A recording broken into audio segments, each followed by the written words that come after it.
Okay, so after the delicious ice cream, we move on to weightier matters. Now, the United States has a constitution, and the Second Amendment says that you have a right to keep and bear arms, meaning that basically you can buy a gun. And if it doesn't mean that, then maybe we could start a little discussion. But at the moment, it does mean that. So people are allowed to possess pistols and rifles. Right. Yeah. What are the different types of gun we have here? This is a revolver. Single action means you have to cock it every single time. A double action revolver means you pull the trigger and the cylinder rotates. Is this what cowboys would have had? The revolver was a revolutionary step, and yeah, the cowboys would have had something like this. You can go hunting with a gun like this because they're very accurate, and you can hunt deer with this. This is a heavier caliber. Okay. And then you have the pistols, which use a clip, and they're semi-automatic after the first one is kind of charged. This is the Beretta 9mm standard issue used by police and military in the Western world. Okay. 15 rounds. Now this is a Smith & Wesson, same caliber, a 9mm. It's the compact version. It still holds 12 rounds. You know, that's double the revolver. And you can put a full-size clip that has, I think, 18 rounds in it. Would that stick out of the box? It'll stick out, but you can also have an additional pad. Okay. So, yeah. And these are... That's a bullet. That's the 9mm bullet. So this is measured in millimetres. So it isn't true that America hasn't at least gone partly metric. So. Right, whereas this is old school. This is 357, 0.357 of an inch. Ah, right. But if you're carrying something concealed, would you still have a holster, or is it just in a pocket? This is the holster that I carry, and it slides inside your pants. It's designed to clip. A belt would clip over it, so that when you pull, it just pulls right out and you're ready to go. Yes. This is why zombie apocalypse movies always happen in London and not in Dallas. Because America, it would be just like, hey, let's go out and have a good time shooting, and it's over. And we go back again and go, okay, that was fun.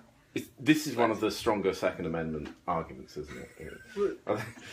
I think our founding fathers had a lot of foresight. And they knew that someday the world would fall apart and there'd be a zombie apocalypse. Okay. And do you need these in your line of work as a... As a man of the cloth, it does help with counseling situations.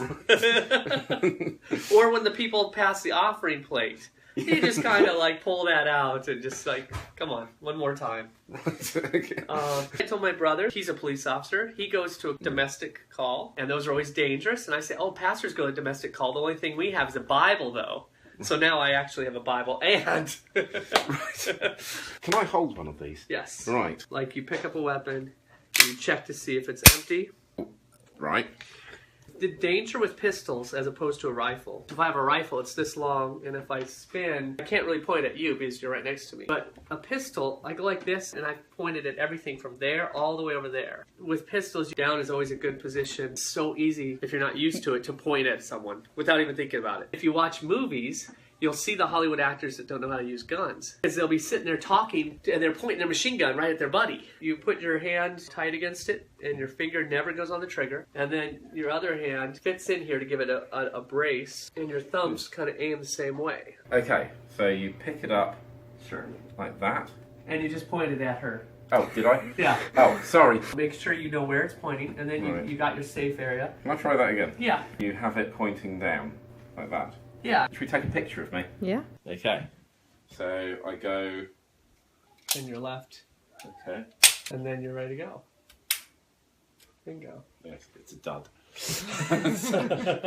I should say that you're not allowed to fire guns in a neighbourhood due to, is it do-gooders?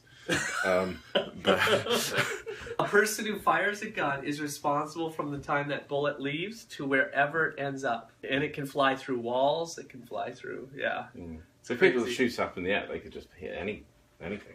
Yeah. So, yeah, none of that. Just put it like you're holding it like that. Okay. Are you enjoying that? It's quite heavy. Okay. So, yes, apparently this is not good practice. Cheese. Wonderful. This one's a normal one. Yeah, it's like a practice round. This is a hollow point for self-defense. A hollow point hits a body and it explodes inside. And the goal is to stop no one ever shoots to wound. If you have to shoot, you're just shooting. This round is meant to do a lot of damage. A more shaped round like this is if you're trying to go through body armor. Because obviously this will flatten out and won't pierce as hard. The good thing about this too is if I miss and I hit a wall, this probably won't just fly right through the wall. Oh, okay. So it's safer, and it won't fly through you and hit someone else I didn't mean to hit. That is almost peaceful. That is... Well, thank you very much, Pastor. Yeah. Go in peace. That's really interesting about the guns. I think we learnt a lot about guns and gun safety. A lot of thought goes into it. Right, that was a good day.